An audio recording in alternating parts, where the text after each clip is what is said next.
আপনারা এটা মনে করেন না এদেশ মনে হয় দুর্নীতি থেকে মুক্তি হয়েছে, এদেশ মনে হয় স্বৈরাচারী থেকে মুক্তি হয়েছে। না, হয় নাই। কিয়ামত পর্যন্ত হবে না যদি কোরআনের আইন বাস্তবায়ন না হয়। এক চোর যাবে, আরেক চোর বসবে, এক সন্ত্রাস যাবে, আরেক সন্ত্রাসী বসবে, এক দুর্নীতিবাজের বিদায় হবে, আরেক দুর্নীতিবাজ বসবে। ইসলাম ছাড়া, খেলাফত ছাড়া শান্তি আশা করা যায় না, যাবে না। ঠিক কি বলে?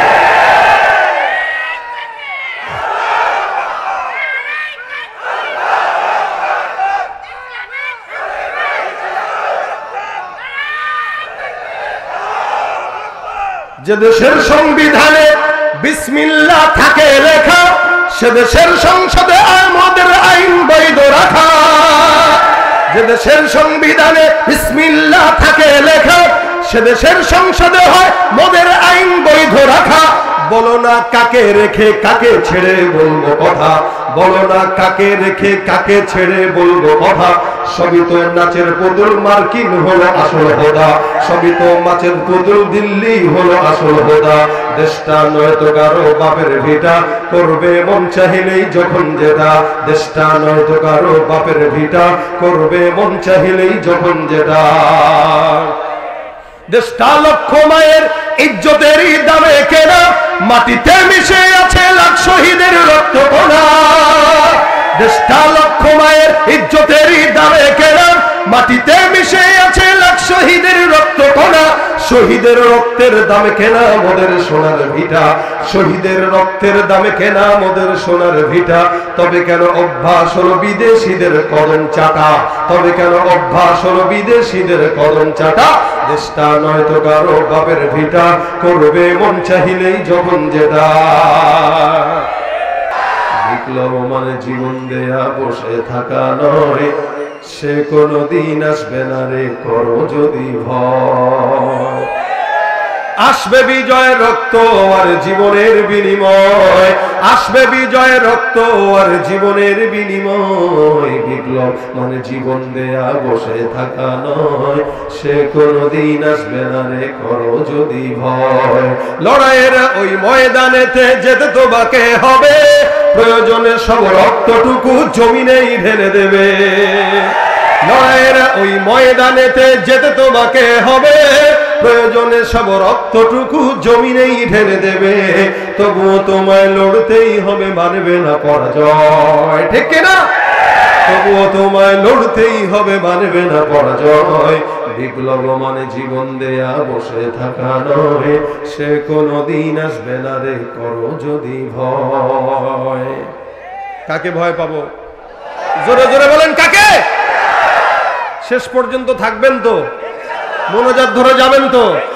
আমরা ঢাকার আলোচক, বেশি আলোচনা করি না, টেনশন নাই, কম আলোচনা করি। অল্প আলোচনা হবে, আমলের নিয়তে শুনবো ইনশাআল্লাহ।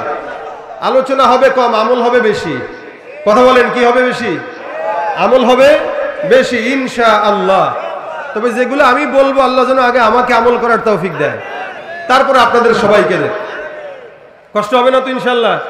আপনাদেরকে একটা কষ্ট দিব, খালি মাঝে মাঝে খোঁচাবো, একটু জবানটা খুলবেন।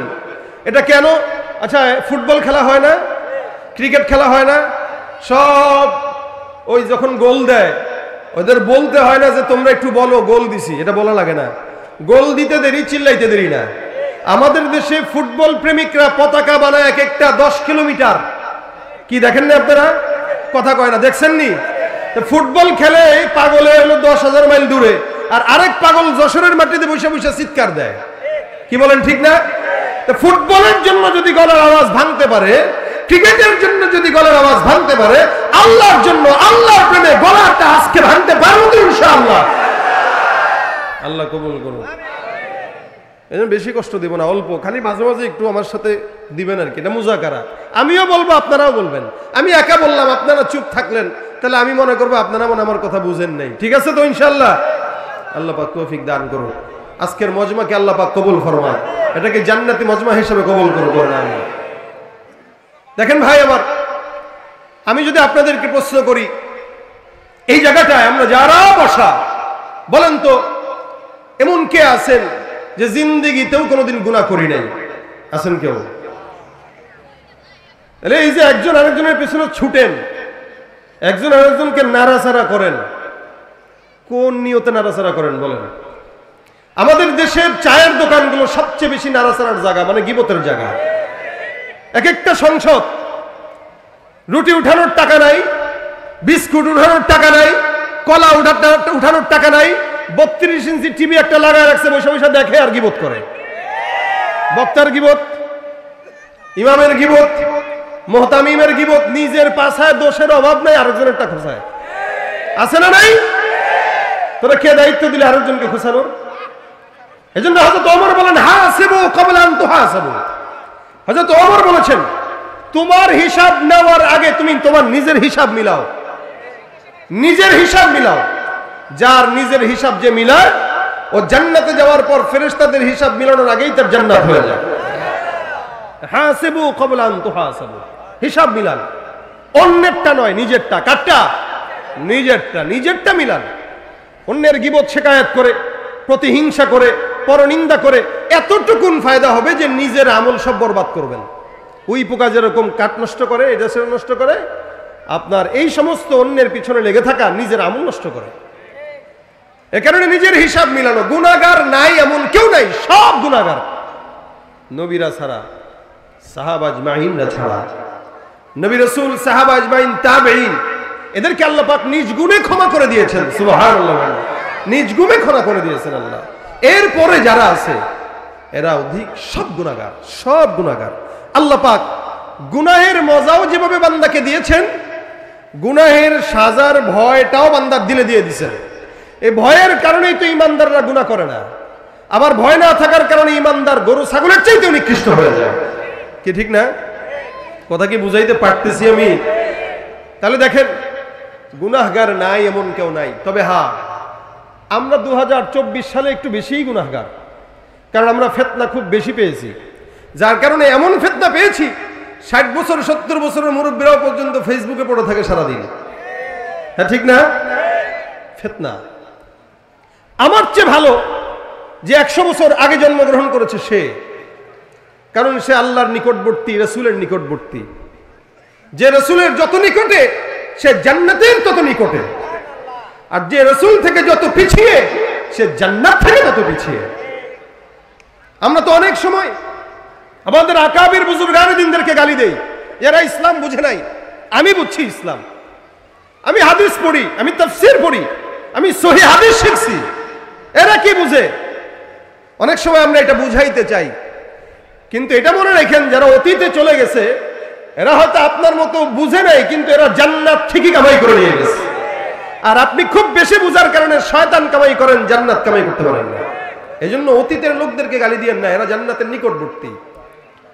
আল্লাহ পাক বলেন, ওয়াস-সাবিকুনাস সাবিকুন উলাইকাল মুকাররাবুন ফি জান্নাতিন নাঈম সুল্লাতুম মিনাল আউয়ালিন ওয়া কলিলুম মিনাল আখিরিন।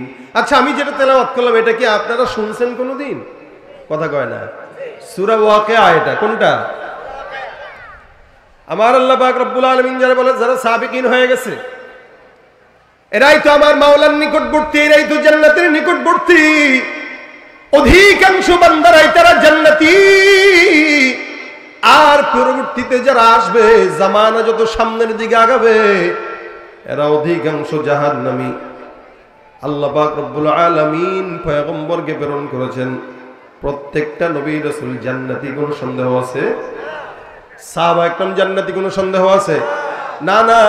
এরপরে যত মানুষ আসবে, যে ব্যক্তি যত আমার পয়গম্বরের নিকটবর্তী, এই ব্যক্তি তত আল্লাহর জান্নাতের নিকটবর্তী। আর যে ব্যক্তি যত রাসূল থেকে দূরবর্তী, সে তত জাহান্নামের নিকটবর্তী, জান্নাত থেকে দূরে। এ মুসলমান নবীর উম্মত, খুব বুঝবেন। কারণ কি, এক সময়ের জামানা আর আজকের সময়ে এক নয়। আমি আমার বাচ্চাকালের অবস্থা যদি বলি, আমরা ছোটবেলায় দেখেছি আমাদের দাদিরা, আমাদের চাচারা, আমাদের চাচিরা সকালবেলা যখন উঠত, প্রতিনিয়ত সকালবেলা একবার তেলাওয়াত, সন্ধ্যার দিকে আরেকবার তেলাওয়াত করতো। ঠিক কিনা বলেন তো? আগে মহিলাদেরকে দেখতাম, কোন হুজুর মানুষ তো দূরের কথা, পুরুষ মানুষ দেখলে গাছের আড়ালে পলায় যাইতো। আর এখন মহিলারা মানুষ দেখলে গাছের আড়ালে তো পলাবে, দূরের কথা সামনে এসে হুমড়ি খেয়ে পড়ে, না জানি গায়ের উপর উঠে যাবে অবস্থা এরকম। এটা হলো বর্তমানের হালত। আগের কালের জামানায় দেখলাম আমাদের চাচাদেরকে সকালবেলা ফজরের নামাজের পর তেলাওয়াতের মধ্যে ডুবতো, সূরা ইয়াসিন পড়তো, বিকেল বেলা ওয়াকিয়া, আবার রাত্রিবেলা ঘুমের আগে সূরা মুলকের তেলাওয়াত। চাচিদেরকে দেখতাম সকালবেলা সূরা ইয়াসিন তেলাওয়াত না করে কোনোদিন ভাত রান্না করতো না, সন্ধ্যার দিকে ওয়াকিয়া তেলাওয়াত না করে বিছানা ঝাড়তো না। এমন সুন্দর সময় ছিল। আমিও যখন ছোট ছিলাম, আমি আমার বাবা মার তেলাওয়াতের আওয়াজে ঘুম থেকে আমি আমার জেগে উঠতাম। সকালবেলা ফজরের নামাজের পর যখন জাগতাম, তাকায় দেখতাম আব্বার কানের তেলাওয়াতের আওয়াজ আমার কানে ভেসে আসতো, মায়ের জিকিরের আওয়াজ আমার কানে ভেসে আসতো। আমরা ছোটবেলায় আমাদের মা বাবার কোরআন তেলাওয়াতের আওয়াজে ঘুম থেকে জেগেছি, আর বর্তমান সময়ের ছোট ছোট বাচ্চারা মা বাবার মোবাইলের, ফেসবুক আর ইউটিউবের আওয়াজে ঘুম থেকে জাগে। পার্থক্যটা এখানেই। এই জন্য আল্লাহ পাক রব্বুল আলামিন বলেন, উলাইকাল মুকাররাবুনা ফি জান্নাতিন নাঈম সুল্লাতুন মিনাল আউয়ালিন ওয়া কলিলুম মিনাল আখিরিন। আমার আল্লাহ পাক রব্বুল আলামিন বান্দা গুনাহগার বান্দাকে আল্লাহ কখনো কখনো আবার সুন্দর করে হতাশার বাণী থেকে বান্দাকে ফেরত দিয়ে বান্দাকে আশার বাণী শুনিয়েছেন। গুনাহগার বান্দাকে আল্লাহ পাক রব্বুল আলামিন সুন্দর করে শোনায় দেয়, হে ইমানদার, লা তাকনাতু মির রাহমাতিল্লাহ ইন্নাল্লাহা ইয়াগফিরুয যুনুবা জামিআ ইন্নাহু হুয়াল গফুরুর রহিম। ভাইরা আমার, আল্লাহ পাক রব্বুল আলামিন জানে বান্দা গুনাহ করবে, এই কারণে তো ফেরেশতারা নিষেধ করেছিল, মালিক বাড়ানোর দরকার নেই। বর্তমান সময়ে কে কাকে কেমনে মারলো, কেন মারলো, যে মরে সেও জানে না, কে মারলো, যে মারলো সেও জানে না। সকালবেলা এমনি হুটহাট করে একটা জিনিস নিয়ে মারামারি, বিকেলবেলা লাশ বাসায় ফিরলো। এই যে শেষ জামানার হাল তেমন হয়ে গেছে। এই মুহূর্তে আল্লাহ পাক তার বান্দাকে বলেছেন, হে ইমানদার, টেনশনের কারণ নাই, খবরদার জেনে রাখবা, লা তাকনাতু মির রাহমাতিল্লাহ, আল্লাহর রহমত থেকে নিরাশ হওয়া যাবে না। কারণ আপনার গুনাহ যেখানে শেষ, আমার মাওলার দয়া সেখান থেকে শুরু, ঠিক কিনা? আল্লাহ পাকের দয়া আছে না নাই? বেশি না কম? নেতার চাইতেও বেশি? হ্যাঁ, কি বলেন? কে জানি বলল না। হ্যাঁ, আমাদের দেশে নেতার প্রতি এত মহব্বত রাখে যে নবীর প্রতি এত মহব্বত তার নাই। এই কারণে আমরা অতীতে দেখেছি বিশ্ব নবী মুহাম্মদ রাসূলুল্লাহকে যারা গালি দিয়েছে এদেরকে ছেড়ে দেওয়া হয়েছে, আর উলামায়ে কেরাম যারা এদেরকে ধরে ধরে জেলখানার ভিতরে ভরা হয়েছে। নেতার বিপক্ষে কথা বললে জেলখানায় দেওয়া হয়েছে, নবীর বিরুদ্ধে কথা বললে জেলখানায় জামায় আগুন রাখা হয়েছে। মনে রাখবেন, এ মুসলমান, আপনার নেতা যত বড় হোক না কেন, আপনার নেতা যতদিন আপনি তার পিছনে থাকবেন ততদিন আপনাকে দেখবে স্বার্থ শেষ টিস্যুর মতো ব্যবহার করে ফেলে দিবে। টিস্যুর মতো ব্যবহার তারা আপনাকে আমাকে করে। এজন্য আপনার বিপদে সে একাই দোষ থেকে বিতাড়িত হয়ে যায়, আপনাকে নিয়ে যায় না। একা পলায়, আপনাকে নেয় না। আপনি কার পিছনে দৌড়ান, কার পিছনে ছুটেন? আপনার নেতা আপনাকে চিনেই না, যার কারণে একা চলে যায়। কেউ লুঙ্গি পরে আর কেউ দাড়ি শেষে তারপরে ধরা খায়। এখনো ছুটবেন তাদের পিছনে। হ্যাঁ, আবারও বলছি, আপনারা এটা মনে করেন না, আপনারা এটা মনে করেন না এদেশ মনে হয় দুর্নীতি থেকে মুক্তি হয়েছে, এদেশ মনে হয় স্বৈরাচারী থেকে মুক্তি হয়েছে। না, হয় নাই, হয় নাই। কিয়ামত পর্যন্ত হবে না যদি কোরআনের আইন বাস্তবায়ন না হয়। এক চোর যাবে, আরেক চোর বসবে, এক সন্ত্রাস যাবে, আরেক সন্ত্রাসী বসবে, এক দুর্নীতিবাজের বিদায় হবে, আরেক দুর্নীতিবাজ বসবে। ইসলাম ছাড়া, খেলাফত ছাড়া শান্তি আশা করা যায় না, যাবে না, যাবে না, ঠিক কি বলে?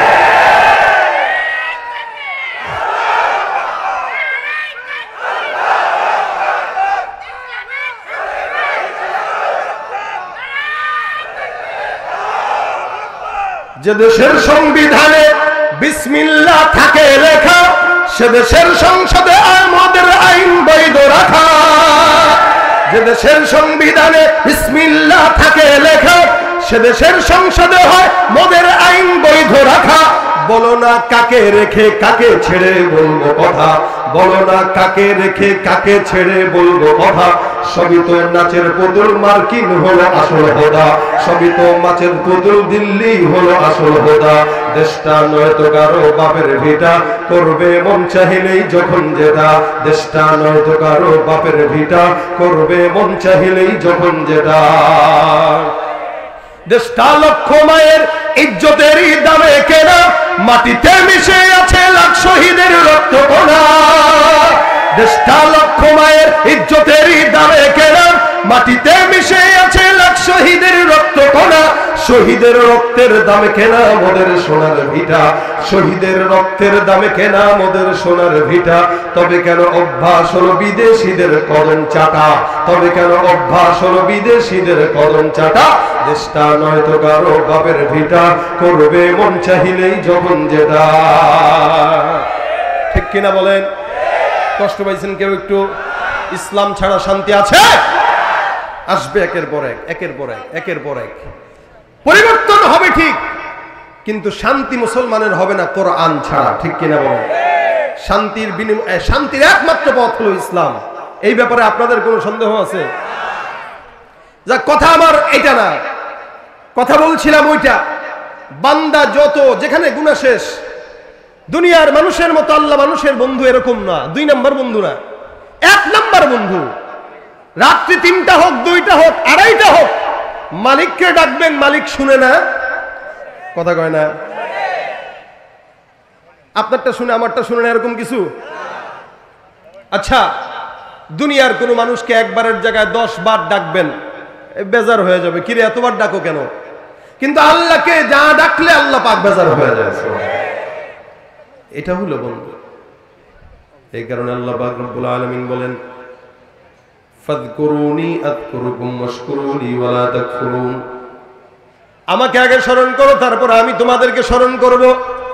ঠেকাটা আপনার আর আমার, ঠেকাটা আল্লাহর নয়। যার কারণে আল্লাহ পাক বান্দাকে জানায় দেয়, হে বান্দার, তুমি আমাকে ডাক দাও। কেমনে ডাকবা বলে? যদি একবার ডাকো 10 বার সাড়া দিব। 1 বিঘা আগাও 1 হাত আগাবো, 1 হাত যদি আগাও 10 হাত আগাবো। আল্লাহ পাক রব্বুল আলামিনের দিকে বান্দা একটু আগায়, আল্লাহ পরিপূর্ণটা আগায়। কোন বান্দা জমিনের মধ্যে আল্লাহকে 1000 মানুষের সামনে ডাক দেয়, আমার আল্লাহ আসমানের হাজার হাজার ফেরেশতার সামনে বান্দার জিকির আদায় করে।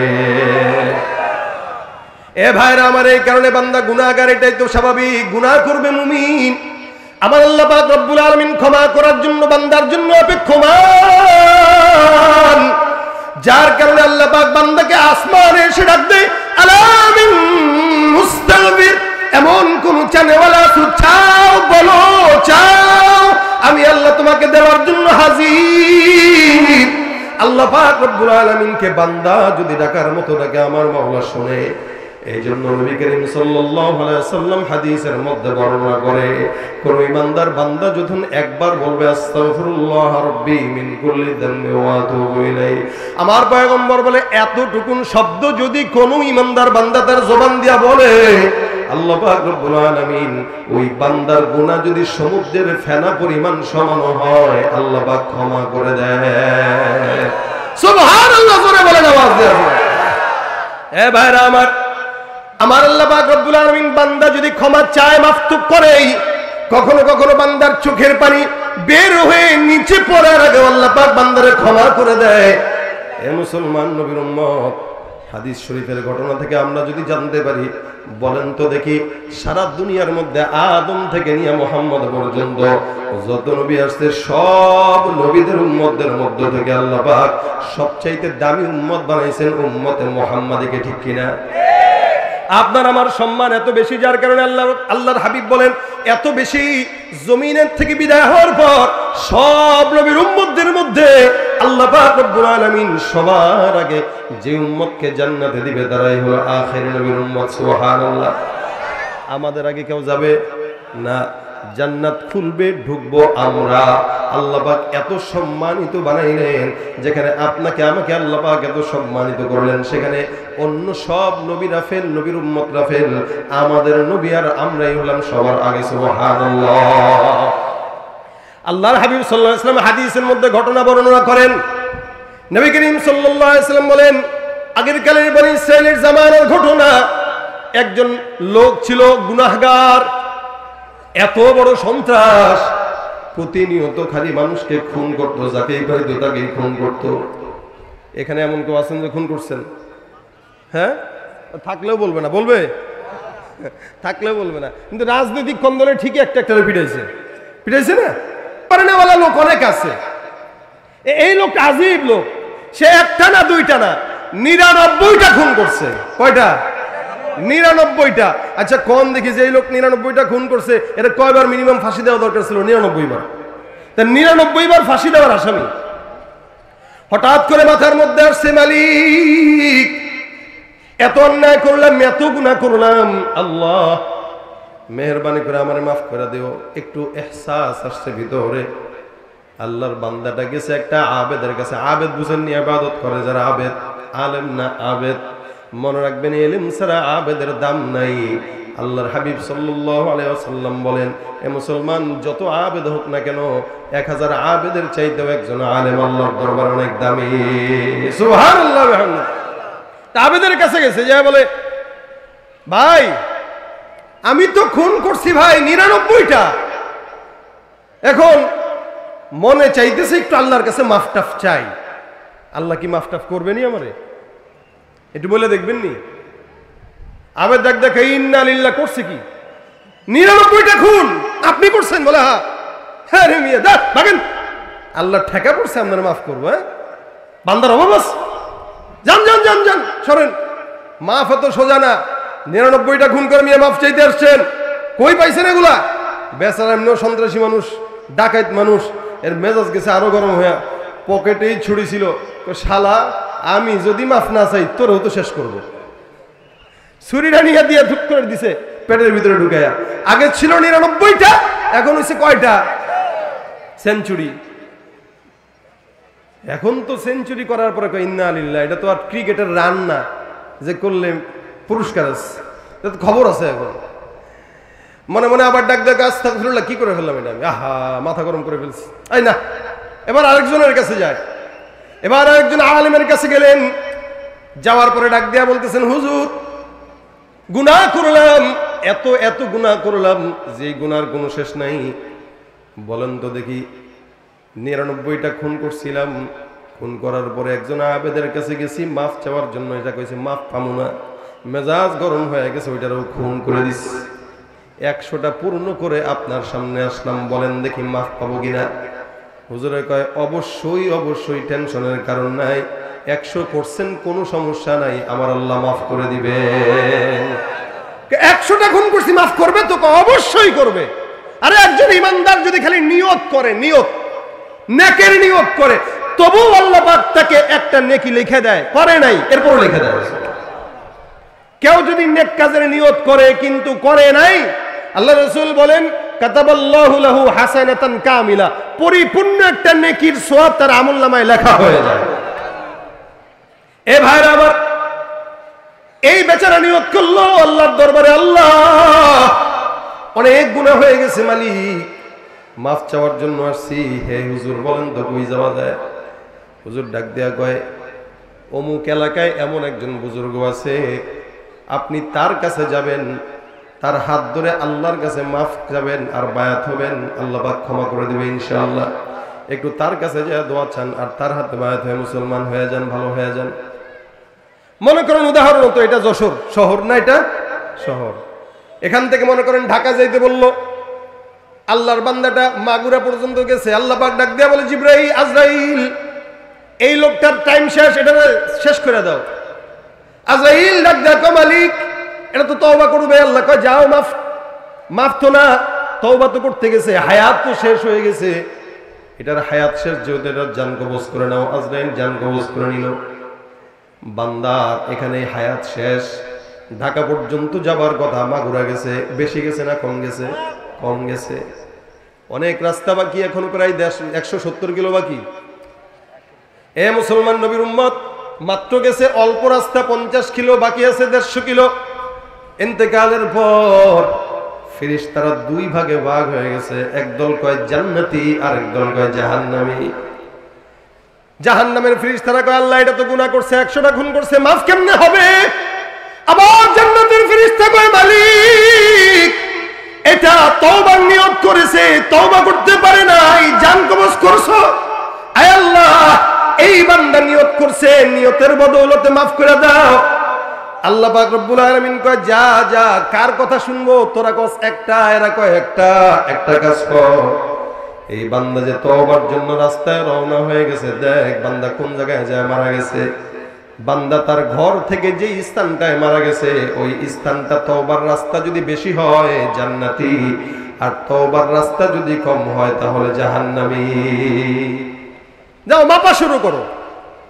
আল্লাহ পাকের আদেশে ফেরেশতারা রাস্তা মাপা শুরু করে দিল। ফেরেশতারা মাপা শুরু করলো এদিক দিয়ে। আচ্ছা বলেন তো জমিনটা কার?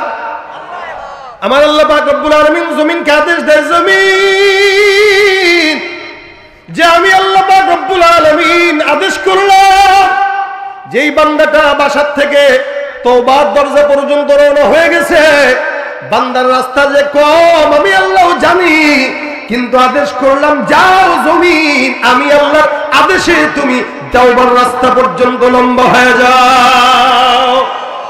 তুমি পারো করতে মোচর অভাব দুঃখী লোকের, তুমি পরম মুক্তিদাতা মালিকে জগতের। তুমি পারো করতে মোচর অভাব দুঃখী লোকের, তুমি পরম মুক্তিদাতা মালিকে জগতের। তোমার কাছে চাই যে পানা, তোমার কাছে চাই যে পানা, আমরা প্রতিদিন তোমার দয়ায় পূর্ণ আমার সারা নিশিদিন। আল্লাহ তুমি দয়ার সাগর, আল্লাহ তুমি দয়ার সাগর, রহমানুর রহিম, তোমার দয়ায় পূর্ণ আমার সারা নিশিদিন। দয়া করছেন কে? আল্লাহ। এদিক দিয়া জমিনকে আদেশ দেয়া বললো জমিন লম্বা হয়ে যাও। ফেরেশতারা মাপা শুরু করে দিল, 1 হাত 2 হাত 3 হাত করে করে তাকায় দেখে বান্দা বাসার থেকে তওবার দিকে রওনা হয়ে গেছে। বান্দার বাসার থেকে তওবার রাস্তাটা আল্লাহর আদেশে লম্বা হয়ে গেল। আমার আল্লাহ পাক ডাক দেব, যাও বান্দার জন্য আমি আল্লাহ জান্নাত লিখে দিলাম। এমন একজন বান্দা যেই বান্দাটা 100টা খুন করলো, 100 খুন করার পরেও মালিক যদি তাকে মাফ করতে পারে, তাও বনি ইসরাইলের বান্দা আপনার মতো আমার মতো গুনাহগার বান্দাকে আমার আল্লাহ ক্ষমা করতে পারে কি পারে না? তাহলে চাওয়া লাগবে না? কথা কয় না, লাগবে কি না? কার কাছে? নেতার কাছে? আল্লাহর কাছে। এই জন্য আমার আল্লাহ পাক ডাক দিয়া বলেন, ফাকুল তুস্তাগফিরু রাব্বাকুম ইন্নাহু কানা গফফারা। হে বান্দা আমি বললাম তোমরা তোমাদের রবের কাছে ইস্তেগফার করো। ইস্তেগফার মানে আল্লাহর কাছে মাফ চাওয়া, ক্ষমা চাওয়া। একটু শব্দ একটা আছে রাসূল সাল্লাল্লাহু আলাইহি ওয়াসাল্লাম হাদিসে শিখিয়ে দিয়েছেন, আস্তাগফিরুল্লাহ। কি এতটুকু আর বেশি দরকার নেই। কেউ যদি আস্তাগফিরুল্লাহ বলে আমার আল্লাহ পাক রব্বুল আলামিন তাকে মাফ করে দেন।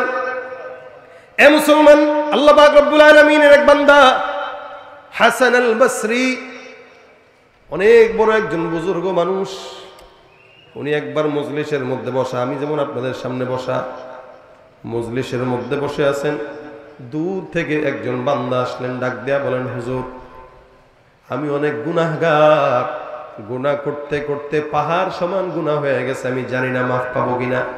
এমন একটা ছোট্ট আমল শিখায় দেন যে আমলের কারণে আল্লাহ আমাকে ক্ষমা করে দিবেন। কি নিয়ে আসছেন? গুনাহগার, গুনাহগার। হাসান বসরি ডাক দেয়া বলেন, যাও যাও, গুনাহগার যদি হও ইস্তেগফার পড়ো। ইস্তেগফার কি পড়বে বলেন তো? গুনাহগার বান্দা গুনাহের জন্য আসছে, যে হুজুর এমন কোন আমল শিখায় দেন যে আমলটার কারণে আল্লাহ পাক মাফ করবে। হাসান বসরি ডাক দেয়া বলতেছেন, যাও যাও ইস্তেগফার আদায় করো। হঠাৎ করে তাকায় দেখে 2 নাম্বার আরেকজন বান্দা আসছে। এসে ডাক দেয়া, হুজুর আসমান থেকে বৃষ্টি বন্ধ হয়ে গেছে, যার কারণে ফসল হয় না। এমন একটা আমল শিখায় দেন যে আমলের কারণে আসমান থেকে বৃষ্টি আসবে। হাসান বসরি ডাক দিয়ে বলেন, যাও ইস্তেগফার করো, যাও।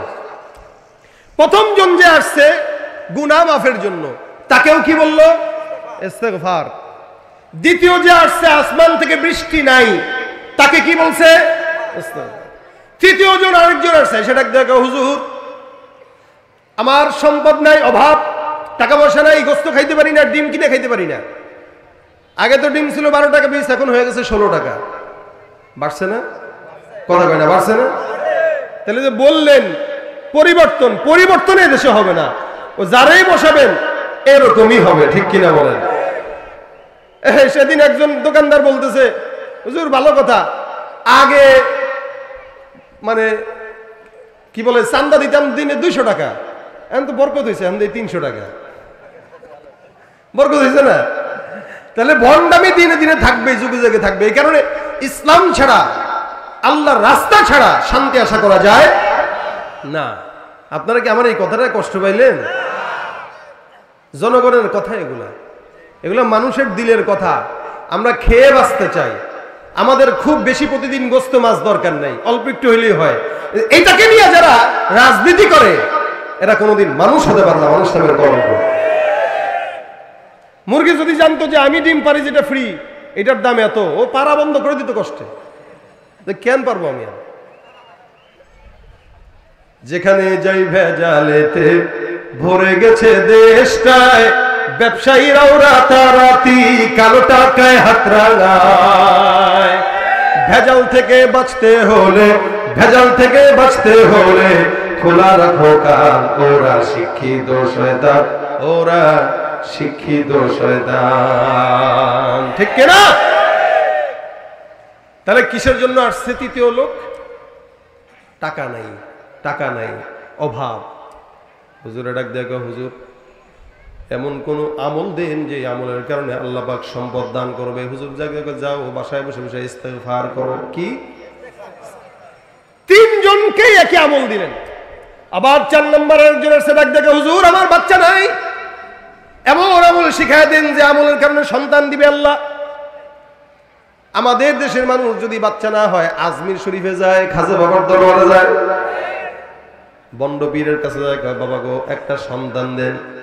আরে বাবা যদি কবরের মধ্যে কথা বলতে পারতো, বাবা বলতো, বাবারে আমার নিজেরই তো সন্তান ছিল না, তোর সন্তান দিন উপর থেকে। বাবার দরবারে বিবি নিয়ে চলে গেছে, হুজুর একটু ফুয়াই দেন, এজন্য সন্তান হয়। হুজুরে তো ওই কোয়ালিটির বাপ। আমাদের দেশে মাজার গুলো যেগুলো আছে, যেখানে গাঁজা খাওয়া হয় আর পূজা করা হয়, এগুলো সব শিরকের আড্ডাখানা, ঠিক কিনা বলেন? মনে রাখবেন, কোন পীরও জান্নাতে যাবে এটার কোনো গ্যারান্টি নেই। গ্যারান্টি আছে? কোন বাবার কাছে, পীরের কাছে, মাজারে যায় সন্তান চাওয়া যাবে? যাবে? কেউ যদি চায় ইমান থাকবে? বাবার দরবারে যায় বিবি নিয়ে কয়, বাবা গো সন্তান দেন। বাবা কয় ঠিক আছে, বউরে আমার দরবারে এক সপ্তাহের জন্য চিল্লায় রেখে যাও, এতেকাফ এতেকাফ। বাবার দরবারে যদি বউরে এতেকাফে রাখেন, বুঝতে হবে এই বউয়ের সন্তান আপনার না, আপনার বাবার হবে। কথা বলেন ঠিক কিনা? এই কোন সবার জন্য বলতেছি, কোন মাজারে ফাজারে বাবা, খাজা বাবা, ভণ্ড বাবা, পীর বাবার কাছে সন্তান চাওয়া জায়েজ নাই। চাইতে হবে কার কাছে? পীরগিরি আর মাজার পূজা চলছে দেশটা জুড়িয়া, শিরকি আর ভণ্ডামিতে দেশটা গেছে ভরিয়া। পীরগিরি আর মাজার পূজা চলছে দেশটা জুড়িয়া, শিরকি আর ভণ্ডামিতে দেশটা গেছে ভরিয়া। গাজার কলকি টান মারিয়া, গাজার কলকি টান মারিয়া দেখায় খাজার শান, ওরা শিক্ষিত শয়তান, ওরা ওরা শিক্ষিত শয়তান, ওরা দুর্নীতির ওই আখড়ায় বসে, দুর্নীতির ওই আখড়ায় বসে জাহির করে জ্ঞান, কলম দিয়ে কামায় টাকা ধরে সাধুর ভান, ওরা শিক্ষিত শয়তান, ওরা ওরা শিক্ষিত শয়তান, ওরা শিক্ষিত শয়তান। আলেম নামেও কত দেখো টাকার মোহে পড়িয়া স্বার্থের পিছে দৌড়াইতেছে কোরআন হাদিস ছাড়িয়া। আলেম নামেও কত দেখো টাকার মোহে পড়িয়া স্বার্থের পিছে দৌড়াইতেছে কোরআন হাদিস ছাড়িয়া। জিহাদ ছেড়ে কেউ বা ধরছে, জিহাদ ছেড়ে কেউ বা ধরছে দরবেশেরই ভান। ওরা শিক্ষিত শয়তান, ওরা শিক্ষিত শয়তান, ওরা শিক্ষিত শয়তান। ওরা কি যারা বলেন কি? বার আমার সন্তান চাবো কার কাছে? টাকা চাবো কার কাছে? বিপদ আসলে চাবো কার কাছে? বৃষ্টি না আসলে চাবো কার কাছে? হাসান বসরির কাছে ডাইরেক্ট দিয়ে বলো, হুজুর আমার টাকা নাই, ইস্তেগফার পর গুনাহ হইছে, ইস্তেগফার পর সন্তান নাই, ইস্তেগফার পর। আরেকজন এসে বলে ডাক দেয়া, হুজুর আমার বাগান নষ্ট হয়ে গেছে, বাগান নষ্ট হয়ে গেছে যার কারণে ফসল হয় না, ভালো মতো ফল ধরে না। হাসান আল বসরি বলে, যাও যাও বাসায় যায় ইস্তেগফার আদায় করো। পাশ থেকে খাদেম ডাক দেওয়া কয়, হুজুর এটা কি ধরনের কথা? আপনি কি আমল টামল আর পারেন না? যেই জিজ্ঞাসা করে খালি ইস্তেগফার, সহজ ভাষায় ইস্তেগফার ইস্তেগফার ইস্তেগফার। হাসান আল বসরি ডাক দিয়া বলতেছেন, কষ্ট হইতেছে আপনাদের? ঘুম আসতেছে আপনাদের? হাতটা তুলেন সবাই, লিল্লাহি তাকবীর। সজাগ আছেন তো নাকি? হাসান বসরি ডাক দিয়া বলতেছে, আমি যে আমলটা দিলাম এটা আমার কোন নিজস্ব আমল নয়, আমি যে আমলটা দিলাম এটা আমার ব্যক্তিগত বানানো আমল নয়। ব্যক্তিগত বানানো আমল দেওয়ার চাইতে আল্লাহর আমলের কাম বেশি না কম? আল্লাহ পাক রব্বুল আলামিন কোরআনে বলেন, ফাকুলতুস্তাগফিরু রাব্বাকুম ইন্নাহু কানা গফফারা ইউরসিলিস সামাআ আলাইকুম মিদরারা ওয়া ইউমদিদুকুম বিআমওয়ালিন ওয়া বানিনা ওয়া ইয়াজআল লাকুম জান্নাতিন ওয়া ইয়াজআল লাকুম আনহারা। আল্লাহু আকবার, আল্লাহু আকবার। হাসান বসরি ডাক দিয়া বলতেছে, এই আমার আল্লাহ পাক কোরআনের মধ্যে সুন্দর করে বর্ণনা করেছেন, কোন বান্দা যদি ইস্তিগফার আদায় করে, আমি আল্লাহ পাক রব্বুল আলামিন ঘোষণা করলাম যত বড় গুনাহগার হোক না কেন, ওই বান্দার গুনাহ যদি হতে হতে হতে হতে পাহাড় সমান হয়, সারা দুনিয়ার সমান হয়, সাত আসমান সাত জমিনের সমান হয়, বান্দা ইস্তিগফার করবে, আমি আল্লাহ বান্দাকে মাফ করে দিব। এ মুসলমান নবীর উম্মত, এটা আল্লাহ পাক রব্বুল আলামিনের দেয়া আমল। হাসান বসরি ডাক দেয়া কয়, দুই নম্বরে যে বান্দা আমার কাছে সম্পদের জন্য আসছে, আমার আল্লাহ পাক রব্বুল আলামিন ওই বান্দার জন্য আমল দিয়েছে। যেই বান্দাটার বৃষ্টি নাই আল্লাহর কাছে বলেছেন, আমার আল্লাহ পাক রব্বুল আলামিন বলেন, ইউরসিলিস সামাআ আলাইকুম মিদরারা। এ মুসলমান, কোন বান্দা যদি ইস্তিগফার পড়ে, আল্লাহ পাক রব্বুল আলামিন ওই বান্দার জন্য আসমান থেকে বৃষ্টির ফয়সালা করে দিবে। আমল কি দিছেন কে? দামি না কম? অনেক দাম না? এক নম্বরে কি বলে, গুনাহগার হয়ে গেছে, ইস্তেগফার করো, মাফ হয়ে যাবে। দুই নম্বরে আল্লাহ পাক আসমান থেকে বৃষ্টি দিবে। তিন নম্বরে যে লোক আসলো টাকা নাই, ওই লোকরে কেন বলছি? আল্লাহ পাক বলেন, ইউমদিদুকুম বিআমওয়াল, সম্পদ নাই, আল্লাহর কাছে ইস্তেগফারের আমল করো, আমার আল্লাহ নিজ গুণে বান্দার রিজিকের ফয়সালা করে দিবে। দান দাবি না কইরা ইস্তেগফার করেন, টাকা দিবে আল্লাহ। ওই অযথা আরেকজনের পকেট মারে, এর পকেটে চুরি করে, ওর দোকান চুরি করে, মানে বড় লোক হয়ে যাবে, আজীবন চোরই থাকে, বড় লোক হইতে পারে না। আর আমাদের দেশে তো 2 টাকার পকেট মারলে পাইলে থতনা ফাড়ায় ফেলেন মারতে মারতে, ঠিক না? খালি যদি কোনো মতে যশোরের নিউ মার্কেটে কোনো একটা চোর ধরা পড়ছে, কি চুরি করছে, ভাই কন্যা পকেটে হাত দিছে, নিচে নি, না আল্লাহ বাঁচাইছে, টের পাইছি, তাদের মারেন কে? চোর পাইছি মারবো না? তা এই চোরের মারস, যেই চোর কোটি কোটি টাকা খরচ, কোটি কোটি টাকা আমার দেশ থেকে পাচার করে সিঙ্গাপুরে বাড়ি করে, ওই চোরকে সালাম দাও কোন যুক্তিতে? ঠিক কিনা ধরে? সমাজের এই সমস্ত চোরকে যদি মারতেন, তাহলে একটা চোরও বাংলাদেশে থাকতো না। এক চোরে মারে, আর এটা যে শিক্ষিত চোর, এই কারণে। মিয়া, সবার জন্য বলছি, টাকার অভাব, ইস্তেগফার করেন, সম্পদ দেনওয়ালা আল্লাহ, টাকা দিবে আল্লাহ। এরপরে 4 নম্বরে যে আসছে সেখানে আসছে সন্তান নাই। আল্লাহ পাক বলেছেন ওয়ায়ুমদিদুকুম বিআমওয়ালিন ওয়া বানিন, কারো যদি সম্পদ না থাকে, সন্তানও না থাকে, সন্তানও দেনওয়ালা আল্লাহ, আমার আল্লাহ পাক রব্বুল আলামিন ইস্তিগফারের বদৌলতে বান্দাকে সন্তান দান করবেন। সুবহানাল্লাহ। আবার যে বান্দাটা বলেছিল আমার জান্নাত নষ্ট হয়ে গেছে, বাগান নষ্ট হয়ে গেছে, আল্লাহ পাক রব্বুল আলামিন বলেন ওই বান্দার জন্য আমি আল্লাহ বললাম ওয়াজআল লাকুম জান্নাতিন ওয়াজআল লাকুম আনহারা। ওই বান্দা যদি ইস্তিগফার বেশি বেশি করে আমি আল্লাহ পাক রব্বুল আলামিন তার জন্য সুন্দর সুষম জান্নাতের ব্যবস্থা করে দিব। সুবহানাল্লাহ। এ ভাইরা আমার, এই জন্য দুনিয়ার জমিনে আল্লাহর মতো দামি মহাব্বতের মালিক আর কেউ নাই। সুতরাং যতই বিপদে পড়েন না কেন, গুনাহ থেকে শুরু করে যত বিপদ আছে, মুসিবত আছে, নবী করিম সাল্লাল্লাহু আলাইহি সাল্লাম বলেন কেউ যদি মহা মুসিবতের মধ্যে পড়ে, আমাদের দেশে মামলা মুকদ্দমার ভয় আছে, মামলা মুকদ্দমা আছে, আমাদের দেশে অনেক বড় পেরেশানি আছে, ব্যবসা করতে পারে না, এদিক দিয়া সমস্যা, ওদিক দিয়া চান্দাবাজি, এই যে পেরেশানি, রাসূল বলেন মাল্লাজিমাল ইস্তিগফার জাআলাল্লাহু লাহু মিন কুল্লি হাম্মিন ফারজা। কোন ইমানদার বান্দা যদি জবানের মধ্যে ইস্তিগফার আদায় করে নেয়, যত বড় পেরেশানি দুশ্চিন্তা হোক না কেন, আমার আল্লাহ তাকে দুশ্চিন্তা মুক্ত দান করবেন। সুবহানাল্লাহ। পেরেশান হয়ে গেছেন, ইস্তিগফার পড়েন। রাসূল সাল্লাল্লাহু আলাইহি ওয়াসাল্লাম বলেন যতই কঠিন কাজ হোক না কেন, চাকরি দিতে যাইতেছেন, ইন্টারভিউ দিতে যাইতেছেন, বাবার কাছ থেকে কলম পড়া না নিয়ে ইস্তিগফার পড়েন। আল্লাহ পাক রব্বুল আলামিনের হাবিব বলেন যতই বড় কঠিন রাস্তা হোক না কেন, আল্লাহ পাক রাস্তা সহজ করে দিবেন। সুবহানাল্লাহ।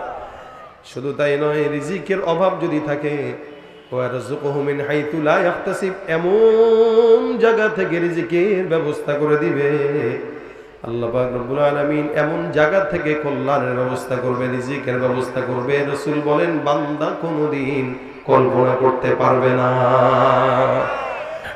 হায় আমল একটাই, কিন্তু সমস্যা অনেক, বাচ্চা নাই, বিবি নাই, হ্যান নাই, তেন নাই, ঝামেলা আর ঝামেলা। আল্লাহ বলেন আমল একটা, একদম সহজ, গালও ব্যথা হবে না, মুখও ব্যথা হবে না, টেনশনও লাগবে না, টাকাও খরচ হবে না, কষ্টও হবে না, আমল ছোট্ট। আস্তাগফিরুল্লাহ। কি আস্তাগফিরুল্লাহ।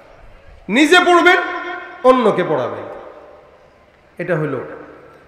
আবার কেউ কেউ বলেন ইস্তিগফার যদি কেউ বান্দা পড়ে, কোন বান্দা পড়ে, আল্লাহ পাক রব্বুল আলামিন ওই বান্দাটাকে মুস্তাজাবুদ দাওয়া বানায় দিবেন। সুবহানাল্লাহ। মুস্তাজাবুদ দাওয়া, মুস্তাজাবুদ দাওয়া বুঝেন তো আপনারা? এটা হলো আল্লাহর কাছে যেই দোয়াই কবুল চাবেন, ওই দোয়াই আল্লাহ পাক কবুল করে নেবেন। এটাকে মুস্তাজাবুদ দাওয়া বলা। যা চাবেন তাই আল্লাহ পাক কবুল করে নেবেন। ইমাম আহমদ ইবনে হাম্বল রাহমাতুল্লাহ আলাইহি অনেক বিশাল বড় একজন ইমাম, 4 ইমামের অন্যতম ইমাম। ইমাম আহমদ ইবনে হাম্বল রাহমাতুল্লাহ আলাইহি একদিন কোন একটা জায়গা দিয়ে হেঁটে যায়, এশারের নামাজ হইল, নামাজ আদায় করলেন, নামাজ আদায়ের পর মসজিদে থাকবেন, মসজিদে ঘুমানোর জন্য তৈয়ার হইতেছেন। খাদেম ডাক দেয়া বলে কে? বলে আমি একজন মুসাফির। না না, মসজিদের মধ্যে থাকা যাবে না। আমাদের দেশে কিছু ভাইরা আছে, তাবলীগ জামাত যদি মসজিদে যায় দেখবেন বের করে দিতে যায়, পছন্দ করে না। মসজিদে সারাদিন মসজিদে অন্যরা গাঁজা করে এসে শোয়, ঘুমায়, এটা কিছু হয় না। আর বাংলাদেশের জাতীয় মসজিদ হলো সবচেয়ে বেশি অবহেলিত, বাইতুল মুকাররম সবচেয়ে বেশি অবহেলিত। যত বাইতুল মুকাররম আর পল্টনের গাঁজাখোর আছে সারাদিন মসজিদের ভিতরে নামাজ করার জন্য মসজিদে থাকে, কিন্তু আপনি একটু যে সুন্দর করে বসবেন, তেলাওয়াত করবেন, উঠাই দিবেন। এলো আমাদের দেশের মসজিদ। মসজিদ উন্মুক্ত করা দরকার সবার জন্য, 24 ঘন্টা খোলা থাকবে, কারণ একজন আল্লাহর বান্দা পেরেশানিতে থাকবে, মসজিদে যাবে যাতে তার দিল শান্তি হয়ে যায়। এটা উচিত ছিল। আচ্ছা আপনারা সত্যি করে বলেন, মসজিদে গেলে দিলে শান্তি লাগে কিনা? যত বড় গুনাহগার হোক। ইমাম আহমদ ইবনে হাম্বল মসজিদে থাকবেন, মুয়াজ্জিন থাকতে দেয় না, খাদেম থাকতে দেয় না। উনি রওনা হয়ে গেছেন রাতের বেলা, শীতের রাত, হেঁটে হেঁটে হেঁটে হেঁটে সামনের দিকে আগায়। যেতে যেতে যেতে যেতে হঠাৎ করে তাকায় দেখে একটা রুটির দোকান। কিসের দোকান? রুটি। রুটি। রাত্রেবেলা বাস স্ট্যান্ডে পরোটার দোকান খোলা থাকে, রুটির দোকান খোলা থাকে সারা রাত। একটা রুটির দোকান, একটা মাত্র যুবক, যুবকটারে ডাক দেয়া বলো, যুবক ভাই আমি একজন মুসাফির, তোমার এই জায়গায় কিছু রাতটা আমাকে থাকার জন্য সুযোগ দেওয়া যাবে কিনা? যুবক ডাক দিয়া বলে, আপনি অবশ্যই আমার জায়গায় এখানে থাকবেন, যেমন চাই করেন, নাস্তাও লাগলে খান, কোনো আপত্তি নাই। যুবক ওনাকে জায়গা দিয়ে দিল। আহমদ ইবনে হাম্বল রাহমাতুল্লাহ আলাইহি বসলেন, চুলার মধ্যে আগুন পোহাইলেন, আর চুলার আগুনে সুন্দর করে বসে বসে কিতাব মুদ্রা করতেছেন। ইমাম আহমদ ইবনে হাম্বল রাহমাতুল্লাহ আলাইহি লক্ষ্য করলেন, যুবকটা রুটি বানাইতেছে, বানানোর সময় বলে আস্তাগফিরুল্লাহ। কি বলে? রুটি উঠাইতেছে বলে আস্তাগফিরুল্লাহ, রুটি চুলায় দিতেছে আস্তাগফিরুল্লাহ। কেউ কেউ আসতেছে রুটি নেওয়ার জন্য, তার হাতে দিল বলে আস্তাগফিরুল্লাহ। আবার কেউ রুটি নিতেছে বলে আস্তাগফিরুল্লাহ, আবার টাকা দিতেছে বলে আস্তাগফিরুল্লাহ। অর্থাৎ যুবকটা যতক্ষণ আহমদ ইবনে হাম্বল রাহমাতুল্লাহ আলাইহি এখানে ছিলেন, ততক্ষণ তাকায় দেখে এই যুবকটার জবানের মধ্যে আস্তাগফিরুল্লাহ আস্তাগফিরুল্লাহর জিকির। ইমাম আহমদ ইবনে হাম্বল মনে মনে ভাবে, কি রে, এত বড় বুজুর্গ, এত বড় বুজুর্গ, একটা রুটিওয়ালা, এতক্ষণ ধরে আমি এখানে আছি, তার জবানে একটা শব্দ ছাড়া কোনো শব্দ আমি শুনতে পাচ্ছি না, এই যুবকটা কে রে? আহমদ ইবনে হাম্বল রাহমাতুল্লাহ আলাইহি ডাক দিয়া কয়, এ যুবক, তুমি কে? যুবক ডাক দিয়া বলতেছে, হুজুর, আমি একজন সাধারণ মানুষ। এত বারবার তুমি ইস্তেগফার কেন পড়ো? বলে ইস্তেগফার পড়ার কারণ হইল, ইস্তেগফারের কারণে আল্লাহ পাক রব্বুল আলামিন আমার মতো নালায়েক বান্দাকে মুস্তাজাবুদ দাওয়া বানিয়ে দিয়েছে। আমি এই আমলটা করে মুস্তাজাবুদ দাওয়া হইছি। আসলেই সত্যিই? বলে হ্যাঁ। কিভাবে বুঝলা? আমি আমার এই জীবনে যত দোয়া করেছি, এমন কোন দোয়া নাই যেটা আল্লাহ কবুল করে না। আমি দোয়া করলে আল্লাহ কবুল করে নেয়। আমি বলছি আল্লাহ এটা দাও দিয়ে দিছে, আমি বলছি ওইটা দাও দিয়ে দিছে। এই জন্য এলাকার সব মানুষ আমার কাছে দোয়ার জন্য আসে। শুধুমাত্র আমল একটা, কোনটা? আস্তাগফিরুল্লাহ। তবে হ্যাঁ, আল্লাহ পাক রব্বুল আলামিন আমাকে মুস্তাজাবুদ দাওয়া বানাইছেন, সব সত্য। কিন্তু আমার সব দোয়া কবুল করলেও মালিক রব্বুল আলামিন আমার একটা দোয়া আজ পর্যন্ত কবুল করে নাই। আমি জানি না আমার এই দোয়াটা আল্লাহ মরণ পর্যন্ত কবুল করবে কি করবে না। ইমাম আহমদ ইবনে হাম্বল রাহমাতুল্লাহ আলাইহি বলেন, যুবক ভাই, তুমি যেই দোয়া আল্লাহর কাছে চেয়েছো, আল্লাহ পাক রব্বুল আলামিন ওই দোয়াটা আল্লাহর কাছে তুমি কি করছো আমাকে একটু শোনানো যাবে? তোমার মতো এমন একজন মুস্তাজাবুদ দাওয়া, সব দোয়া করেছো, আল্লাহ পাক রব্বুল আলামিন কবুল করছেন, কিন্তু এমন কোন দোয়া যেটা আল্লাহ কবুল করে নাই, আমারে বলা যাবে কিনা? আহমদ ইবনে হাম্বল রাহমাতুল্লাহ আলাইহির কথা শোনার পর যুবক ডাক দিয়া বলে, হ্যাঁ হ্যাঁ, আমি আল্লাহর দরবারে এতবার দোয়া করছি, আল্লাহ আমি জমিনের মধ্যে সব দোয়া করলাম, তুমি কবুল করলা, কিন্তু একটা দোয়া এখনো পর্যন্ত কবুল করো নাই। সেটা কি? আমি আমার মাওলার কাছে বলেছি, মালিক, এই জমিনের ভিতরে সবচেয়ে বড় বুজুর্গ আলেম দ্বীন ইমাম আহমদ ইবনে হাম্বলকে আমার নজরে একবার হলেও মরণের আগে দেখা দিয়ে দিও। আহমদ ইবনে হাম্বল ডাক দিয়া কয়, চোখের পানি ছেড়ে কেঁদে কেঁদে ডাক দিয়া বলে, যুবক রে, তুই কি জানোস তোকে আল্লাহ পাক কত পছন্দ করে, কত কবুল করে? তোর সব দোয়া আল্লাহ পাক রব্বুল আলামিন কবুল করেছেন, কিন্তু যেই দোয়াটা আল্লাহ পাক রব্বুল আলামিন তুই মনে করলে কবুল করে নাই, আল্লাহ পাক তোর এই দোয়াটা সবচাইতে উত্তম ভাবে সম্মানের সঙ্গে কবুল করেছেন, যার কারণে তোর দোকানের মধ্যে ইমাম আহমদ ইবনে হাম্বলকে কান ধরে নিয়ে বসায় দিছে। হে ভাইরা আমার, ইমাম আহমদ ইবনে হাম্বল যে এটাই যুবকটা জানে না, যার কারণে যুবক বুঝে নাই। যুবক ডাক দেখো, কি কি কি বললেন? আমার দোকানে তো আপনি ছাড়া কেউ নাই, আপনি কে? আহমদ ইবনে হাম্বল বলে, আমার নাম আহমদ ইবনে হাম্বল। যুবকটা আল্লাহ ওয়ালাকে জড়ায় ধরে ডাক দেখো, হুজুর, ইস্তেগফারের এত ফজিলত আমি নিজের চোখে দেখলাম, এর চাইতে বড় ফজিলত পূর্ণ আমল আর আমি পাই না। এই জন্য ভাইরা আমার, ইস্তেগফার বহুত বড় ফজিলতপূর্ণ আমল, যেটা আমার আল্লাহ স্বয়ং দিয়েছেন। গুনাহ হয়ে গেছে তো পড়েন, বিপদে পড়েছেন তো পড়েন। আল্লাহ পাক আপনার সব মনের আশা পূরণ করার জন্য একটা আমলই যথেষ্ট। হাতের কাজ আছে, পায়ের কাজ আছে, জবানের কোনো কাজ নাই। জবানের একটা মাত্র কাজ বানায় রাখবেন, আস্তাগফিরুল্লাহ আস্তাগফিরুল্লাহ আস্তাগফিরুল্লাহ আস্তাগফিরুল্লাহ আস্তাগফিরুল্লাহ বলেন তো পড়তে কি গালে ব্যথা করে কিনা? হ্যাঁ, জিভে ব্যথা হয়। আচ্ছা বলেন তো মাথার ব্যথা হয় কিনা, কপালের ব্যথা হয় কিনা, কানের ব্যথা হয় কিনা? কানের ব্যথা হয় না? কান ব্যথা হয় না? কথা বুঝেন নাই। কান কি ব্যথা করে কিনা? এমনি মাথা ব্যথা করে কিনা? পেটও ব্যথা করে কিনা? সব অঙ্গ ব্যথা আছে, লেকিন জিহ্বা কোনোদিন ব্যথা হয় না। কারণ কি? জিহ্বা দিয়া বান্দা আল্লাহর নামের জিকির আদায় করে, ঠিক কিনা? লা ইলাহা ইল্লাল্লাহ, লা ইলাহা ইল্লাল্লাহ, লা ইলাহা ইল্লাল্লাহ, লা ইলাহা ইল্লাল্লাহ, লা ইলাহা ইল্লাল্লাহ, লা ইলাহা ইল্লাল্লাহ, লা ইলাহা ইল্লাল্লাহ, লা ইলাহা ইল্লাল্লাহ, লা ইলাহা ইল্লাল্লাহ। মজা লাগে কি লাগে না? মাওলা তোমায় ভালোবেসে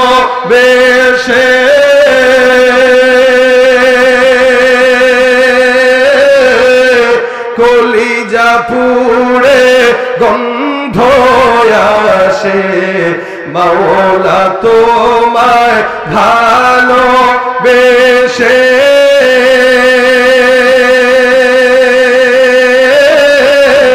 কলিজা পুড়ে গন্ধ আসে, আমি তোমার নূরে যাব মিশে, তোমার নূরে যাব মিশে, দূরে ঠেলে দিও না, পুরে পুরে ছাই হইল এই যে পাগলের সিনা, মাওলার ইশকে জলে আগুন নিভাইলে যে নিভে না, পুরে পুরে ছাই হইল এই যে পাগলের সিনা,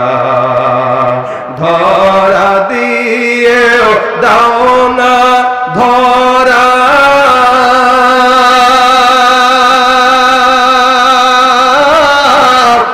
কাছে থেকেও দাও না সারা, এই বুকেতে বইছে খরা, এই বুকেতে বইছে খরা, না পাওয়ারি যাত না, পুরে পুরে ছাই হইল এই যে পাগলের সিনা, পুরে পুরে ছাই হইল এই যে পাগলের সিনা। মহব্বত কার সাথে রাখবো? ইনশাআল্লাহ, এই জন্য হাতের কাজ আছে, পায়ের কাজ আছে, আমাদের জবানের কোনো কাজ থাকে না। আমরা জবান দিয়া যখন সময় হয় একটু আস্তাগফিরুল্লাহ আস্তাগফিরুল্লাহ আস্তাগফিরুল্লাহ বলতে রাজি আছি। বিবিদেরকেও শিখাই দিবেন, রান্না করবা তো ইস্তেগফার পড়ো, তরকারি কুটবা ইস্তেগফার পড়ো, ঘর ঝাড়ু দিবা ইস্তেগফার করো, কাপড় চোপড় ধুবা ইস্তেগফার করো। যখন সময় হয় বিবি সহ, স্বামী সহ, বাচ্চা সহ আমল যদি এটা করতে পারি, হার ঝামেলা, হার বিপদ সব কিছুর থেকে আল্লাহ পাক আমাদেরকে আসান করবেন ইনশাআল্লাহ। কষ্ট হবে আপনাদের? আজকের এই মাহফিলের সার্থকতা তখন 10 জন যদি এই আমলটা করতে পারে। কি বলেন? আপনাদের বিশ্বাস হয়নি? এত বড় আয়োজন, এতগুলা মানুষ আসলেন, কিছু যদি বাসা পর্যন্ত নাই নিলাম তা কেন বসলাম? কিছু তো নিয়ে যাওয়া দরকার। এজন্য আমাকে যেন আল্লাহ পাক আগে আমল করার তৌফিক দান করে। নবী করিম সাল্লাল্লাহু আলাইহি ওয়াসাল্লাম বলেন, আমি নিজে প্রতিদিন 100 বার ইস্তেগফার করতাম। রাসূল যদি 100 বার পড়ে, আমাদের তো 1 কোটি বার পড়া দরকার। আমরা পড়ি না একবার। এই কারণে একটা মজমায় 10 জন বসলে গীবত শেকায়েত না করে ইস্তেগফার পড়েন। 10 জন বসছেন, গীবত হচ্ছে, শেকায়েত হচ্ছে, লাভ হইল কি? ইস্তেগফার পড়েন। ইস্তেগফার আপনাকে লাভ দিবে, টাকা দিবে, সম্পদ দিবে, সম্মান দিবে, বিপদ দূর করবে। আর গীবত করবেন, আমল নষ্ট হবে। অন্যের চিন্তা করা দরকার নাই, নিজের চিন্তা নিজে করেন। আমার জাহান্নাম, আমার জান্নাত, এগুলো হিসাব আমার। আরেকজনের আমি কেন চিন্তা করতে যাব, কেন বলতে যাব, কি দরকার আমার? এই জন্য আল্লাহ পাক যেন আমাদের সকলকে এই আমলটা করার তৌফিক দান করেন।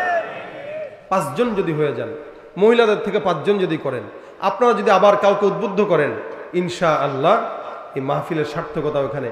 আমি বাসায় ঘুমায় থাকবো, আপনাদের আমলের কারণে বসে বসে আমি নিজে এই সওয়াব পেতে থাকবো ইনশাআল্লাহ। আল্লাহ পাক আমাদের সকলকে ইস্তেগফারের আমল করার তৌফিক দান করুন। এই মাদ্রাসা আপনাদের মাদ্রাসা, চমৎকার পরিবেশ, সুন্দর বিল্ডিং, সুন্দর মসজিদ, মাশাআল্লাহ। মাদ্রাসা যদি হয় এমনই হওয়া উচিত। এরকম মাদ্রাসা দেখলেও শান্তি লাগে, এখানে আসতেও শান্তি লাগে। কত চমৎকার মাঠ মাদ্রাসার, মসজিদ কত সুন্দর, মাশাআল্লাহ, মনে হইতেছে জান্নাত। তা এত সুন্দর প্রতিষ্ঠান আপনাদের এই এলাকায় আছে, আলহামদুলিল্লাহ। আপনারা সবাই এই প্রতিষ্ঠানের জন্য দোয়া করবেন। আল্লাহ যেন সমস্ত হাজাত গায়বী খাজানা থেকে পূরণ করে দেয়। প্রতিষ্ঠানের সব ছাত্রদেরকে আল্লাহ যেন দিনদার বানায়। আল্লাহ পাক দেশের যে অরাজকতার পরিস্থিতি, এই পরিস্থিতির সকল প্রকার অরাজকতা যেন আল্লাহ পাক দূর করে দেয়, দেশের পরিস্থিতি শান্তি করে দেয়। আমাদের জন্য উত্তম একটা রাহবার যেন আল্লাহ পাক ব্যবস্থা করে দেয়। সকলে ইস্তিগফার করুন। আস্তাগফিরুল্লাহ রাব্বি মিন কুল্লি যামবিন ওয়া আতুবু ইলাইহি লা হাওলা ওয়ালা কুওয়াতা ইল্লা বিল্লাহিল আলিয়্যিল আযীম। আস্তাগফিরুল্লাহ রাব্বি মিন কুল্লি যামবিন ওয়া আতুবু ইলাইহি লা হাওলা ওয়ালা কুওয়াতা ইল্লা বিল্লাহিল আলিয়্যিল আযীম। اللهم صل على محمد وعلى آل محمد كما صليت على إبراهيم وعلى آل إبراهيم إنك حميد مجيد. اللهم بارك على محمد وعلى آل محمد كما باركت على إبراهيم وعلى آل إبراهيم إنك حميد مجيد. সকলের জন্য দোয়া করব। অনেকে দোয়া চেয়েছেন, আল্লাহ পাক যেন সকলের মনের নেক আশাগুলোকে পূরণ করে দেয়। আল্লাহুম্মা আনতাস সালাম ربنا ظلمنا أنفسنا وإن لم تغفر لنا وترحمنا لنكونن من الخاسرين. ربنا فاغفر لنا ذنوبنا وكفر عنا سيئاتنا وتوفنا مع الأبرار. رب اغفر لي ولوالدي وللمؤمنين يوم يقوم الحساب. رب العالمين مولا মেহেরবানি করে আজকের মজমাকে কবুল ও মঞ্জুর করে নাও। আল্লাহ, যা আলোচনা হয়েছে আমল করার তৌফিক দান করে দাও। এ আল্লাহ, সকল প্রকার সওয়াবগুলো মদিনার রওজা মুবারকে পৌঁছায় দাও। এ রব্বুল আলামিন মেহেরবানি করে আল্লাহ আমাদের সকলের জবানে ইস্তিগফারের আমল উঠায় দাও। এ আল্লাহ, পরনিন্দা, হিংসা, প্রতিহিংসা থেকে আমাদেরকে হেফাজত করো আল্লাহ। আয় রব্বে কারীম, মেহেরবানি করে আমাদের ভিতরে অনেকে অসুস্থ দোয়া চেয়েছেন।